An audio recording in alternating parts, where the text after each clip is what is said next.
ನಾವಿವಾಗ ಆಚೆ ಹೋಗ್ತಾ ಇದ್ದೀವಿ, ಗೊತ್ತಿಲ್ಲ ಎಲ್ಲಂತ, ಬನ್ನಿ ನೋಡೋಣ. ಇಲ್ಲೆಲ್ಲ ತಿನ್ನಕ್ಕೆ ಇರುತ್ತೆ.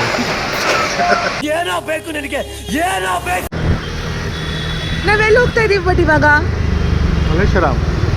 ಮಲ್ಲೇಶ್ವರಂ ಅಲ್ಲ, ಮಲ್ಲೇಶ್ವರ.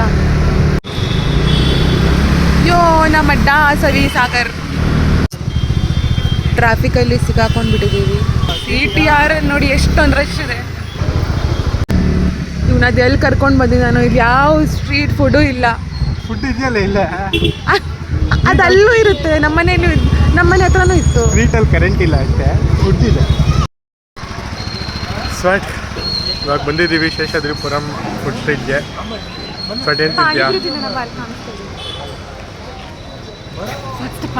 ಇಲ್ಲಿ ಇಷ್ಟೆಲ್ಲ ಚೆನ್ನಾಗಿರೋದು ಗೈಸ್, ಒಂದು ಅರ್ಥ ಮಾಡ್ಕೊಳ್ಳಿ, ಯಾವುದೇ ಫುಡ್ ಸ್ಟ್ರೀಟ್ ಕರ್ಕೊಂಬಂದು ಏನೇ ಕೇಳಿ, ಎಷ್ಟೇ ಚೆನ್ನಾಗಿರೋ ಊಟ ಇದ್ರೂ ಅವ್ರಿಗೆ ಹುಡುಗಿರು ಜಾಸ್ತಿ ಕೇಳೋದು ಪಾನಿಪುರಿ.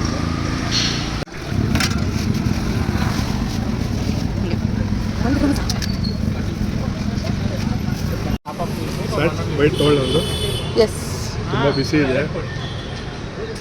ನನಗೂ ವಡಾಪಾವ್ ಹಾಂ.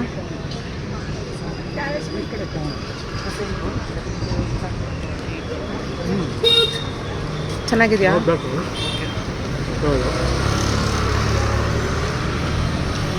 ಕಮ್.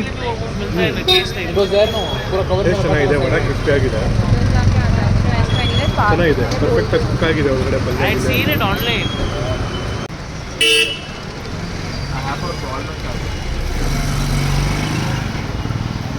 ಎಷ್ಟು ಔಟ್ ಆಫ್ 10? 5. ನನ್ನ ಮೇಲೆ ಹಣೆ ಇಟ್ಟಳು. ಗೈಸ್ ನೋಡಿ, ದೋಸೆ ಹಾಕ್ತಾ ಇದ್ದಾನೆ. ಝೂಮಲ್ಲಿದೆ ಸ್ವಾಟ್. ಒಂದು ಮಸಾಲೆ ದೋಸೆ ಆರ್ಡ್ರ್ ಮಾಡಿದ್ದೀವಿ. ಮನೇಲಿ ದೋಸೆ ಹಿಟ್ಟಿತ್ತು ತಾನೇ, ಇಲ್ಲೇ ನೋಡಿ ಕೋಪ ನೋಡಿ, ಮನೇಲಿ ದೋಸೆ ಹಿಟ್ಟಿತ್ತು ಆದರೂ ಇಲ್ಲಿ ಬಂದು ಮಸಾಲೆ ದೋಸೆ ತಿಂತಾ ಇದ್ದೆ. ದೇವ್ರು ನಿನ್ಗೆ ಒಳ್ಳೇದು ಮಾಡ್ತದ. ಬಟ್ ಅದು ಮನೆ ದೋಸೆ, ಇದು ಮುಳುಬಾಗ್ಲು ದೋಸೆ. ನಾನು ಮಾಡ್ತೀನಲ್ಲ, ಮುಳುಬಾಗ್ಲು ಮಸಾಲೆ ದೋಸೆ ಶೇಷಾದ್ರಿಪುರ. ಅಬ್ಬಬ್ಬಬ್ಬ ಲ್ಯಾಟ್ರಿ. ನೋಡೋಣ ಸ್ವಾಟ್ ರಿಯಾಕ್ಷನ್ ಹೆಂಗಿದೆ ಅಂತ.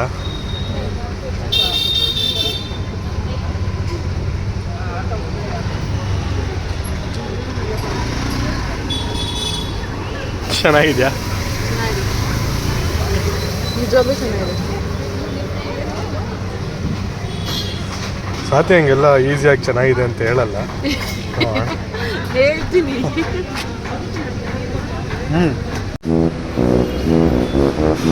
ಇಷ್ಟು ಹೇಳಕ್ಕೆ ಇಷ್ಟಪಡ್ತೀನಿ. ಓಕೆ ಫ್ರೆಂಡ್, ಬಾಯ್.